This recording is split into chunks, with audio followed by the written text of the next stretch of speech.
नमस्कार। श्री बालाजी स्पिरिचुअल ज्ञान और समाधान से मैं प्रशांत आप सब लोगों का स्वागत करता हूं। आशा करता हूं कि आप सब कुशल मंगल होंगे।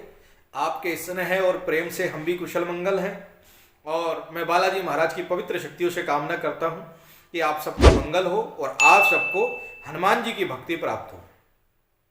आज का ये वीडियो है और एक छोटी सी जानकारी लेकर हाजिर हुआ हूँ। बहुत से लोग मुझसे पूछते रहते हैं कि हनुमान जी को प्रसन्न कैसे करें, बालाजी महाराज को प्रसन्न कैसे करें। तो आज इस वीडियो के माध्यम से मैं आपको बताऊंगा कि हनुमान जी महाराज को प्रसन्न कैसे किया जाता है।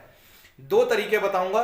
एक तरीका थोड़ा हार्ड है, दूसरा बहुत सिंपल है। जो दूसरा तरीका है उसे हर व्यक्ति कर सकता है। चलिए आज का वीडियो शुरू करते हैं।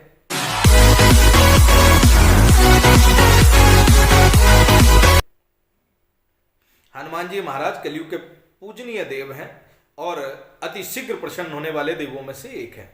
हनुमान जी महाराज जो है समस्त कार्यों को करने वालों में अग्रगण्य हैं, बुद्धिमानों में अग्रगण्य हैं, राम जी के परम सेवक हैं और भक्तों पर सहज कृपा करने वाले हैं और भक्तों के संकट निवारण हेतु मेहंदीपुर बालाजी में श्री बालाजी के नाम से वो प्रकट हुए हैं, यानी कि श्री बालाजी स्वरूप में वो प्रकट हुए हैं। मेहंदीपुर बालाजी में अनेक प्रकार के संकट जो लोगों को पीड़ित करते हैं, परेशान करते हैं, चाहे वो किया कराया हो, चाहे वो लगा लगाया हो, सब समस्याओं का समाधान हो जाता है। ऐसा कोई समस्या, ऐसा कोई संकट नहीं है जो मेहंदीपुर बालाजी की कृपा से उस पवित्र धाम में जाकर ना ठीक होता हो। तो जिस व्यक्ति को इस प्रकार की समस्या है वो मेहंदीपुर बालाजी जाए, वहाँ के नियम करे और पूजा पाठ करे, बाबा के चरणों से जुड़ा रहे, समस्त संकटों का निवारण हो जाएगा। अब बात करते हैं हनुमान जी को किस प्रकार मनाया जाए। देखिए, मेहंदीपुर बालाजी के जो नियम हैं वो बड़े कठिन हैं और बहुत सरल भी हैं। आपको सर्वप्रथम तो प्याज लहसुन समस्त प्रकार के तामसिक भोजन का आपको त्याग करना रहेगा। तामसिक भोजन का मतलब होता है मांस, मदिरा या कोई भी ऐसा उग्र भोजन जो सात्विक नहीं है और बाबा की पूजा में नहीं आता है। और आपको बालाजी महाराज की हनुमान चालीसा का पाठ करना होगा, सीताराम जी का जाप करना होगा, प्रेतराज चालीसा करनी होगी, भैरव स्तुति करनी होगी। ये नॉर्मल पूजा है श्री मेहंदीपुर बालाजी धाम की। और नियम थोड़े कठिन इसलिए हैं क्योंकि तामसिक भोजन छोड़ना होता है, प्याज लहसुन का आजीवन परहेज रखना होता है और बाबा के चरणों में अर्जी हर साल जाकर आपको लगानी चाहिए, लगानी पड़ती है। जिनको बाबा से लाभ चाहिए वो हर साल जाकर मेहंदीपुर बालाजी में बाबा की अर्जी भी लगाते हैं। 40 दिन के कठोर नियम होते हैं जिसमें उबला हुआ खाना खाना होता है। जो रोगी होता है उसको ब्रह्मचर्य का पालन करना होता है, घर के अंदर ही रहना होता है, कहीं आना जाना उसका मना होता है, सफेद चीजों का परहेज होता है, चावल, उड़द, दूध, दही, मट्ठा, किसी भी प्रकार की सफेद चीजें वर्जित होती हैं। बाबा की भक्ति करनी होती है, सुबह शाम बाबा की जोत करनी होती है, भोग लगाना होता है। और मेहंदीपुर बालाजी में जब वो जाता है तो पेशी के लड्डू खाने होते हैं और कुछ छोटे छोटे भोग इत्यादि लगाने होते हैं संकट निवारण हेतु।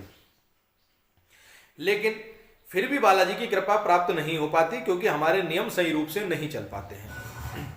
बाबा को अगर आपको मनाना है तो सीताराम का जाप करिए। सीताराम का जाप करना ही सर्वोत्तम विधि है। अगर आप सीताराम का जाप करते हैं, राम नाम की माला को रटते हैं और सदा राम नाम का जाप करते हैं तो उससे बाबा अति शीघ्र प्रसन्न होते हैं।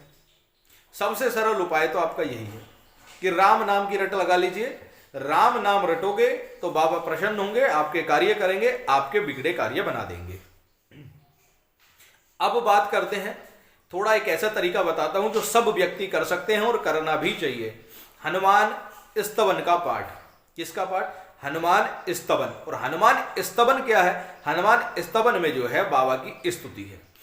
उसकी 2-4 लाइन में आपको बता देता हूं ताकि आपको समझ में आ जाए कि हनुमान स्तवन है क्या। प्रारंभ उसका इस प्रकार होता है। प्रभु नऊ पवन कुमार, खलबल पावक ज्ञान घन, जासु हृदय अगार, बसहि श्री राम सर चाप धर, अतुलित बलधामम, अतुलित बलधामम, हेम शराव देहम, दनुज बन कृशानम, ज्ञानी नामाग्र अग्रगण्यम, शकल गुण निधानम, वानराणामधीशम, रघुपति प्रिय भक्तम, बात जातम नमामि। ये जो स्तुति है ये श्री हनुमान स्तवन कहलाती है। इस स्तुति का आप पाठ करिए। इसको पाठ करने का लाभ यह है कि आपके संकट दूर हो जाते हैं। महाराज, अगर आपको हनुमान जी का आवाहन करना है, हनुमान जी की शक्तियों को बुलाना है, तो इस पाठ को आप अपने पूजा पाठ में सम्मिलित कर लीजिए। अगर आप इसको पूरा ना कर सके तो शुरू की 4 लाइनें या अतुलित बल धामम वाला कर लीजिए, प्रभनव पवन कुमार कर लीजिए। इसकी कोई भी 4 लाइन हम नित्य प्रतिदिन करने लगे आवाहन में। और अगर आपको पूर्ण फल चाहिए, हनुमान जी को प्रसन्न करना है, मनाना है, तो हनुमान स्तवन का पाठ करिए। हनुमान स्तवन का मतलब होता है, हनुमान का मतलब हो गया देवता, अर्थात पवन के पुत्र। हनुमान जी जो है पवन के पुत्र हैं, केसरी नंदन है, अंजनी के लाल हैं, राम के परम भक्त हैं और रुद्र के अवतार हैं। ठीक है। स्तवन का मतलब होता है प्रसन्न। स्तवन का जो अर्थ है वो है प्रसन्नता, प्रसन्न करना। तो हनुमान स्तवन का मतलब होता है कि हनुमान जी को प्रसन्न करना है। अगर आप इस पाठ को करते हो तो हनुमान जी इस पाठ को करने से प्रसन्न होते हैं। तो जो भी व्यक्ति श्री हनुमान जी महाराज की सेवा करता है, बालाजी महाराज की सेवा करता है, तो अगर वो हनुमान जी को प्रसन्न करना चाहता है तो हनुमान स्तवन का पाठ करिए। हनुमान स्तवन आपको नेट से मिल जाएगा, गूगल से आप सर्च कर लीजिए। मार्केट से जाएंगे तो हनुमान चालीसा की बुक में भी हनुमान स्तवन मिल जाता है, और आप जहां से चाहे उसके सोर्स के द्वारा आपको मिल सकता है हनुमान स्तवन। इतनी बड़ी बात नहीं है। हनुमान स्तवन का नित्य प्रतिदिन घी का दीपक लगाइए, बाबा को लड्डू का भोग लगाइए, गुड़ चने का भोग लगाइए, बैठिए, सीताराम का जाप करिए और हनुमान स्तवन का पाठ करिए।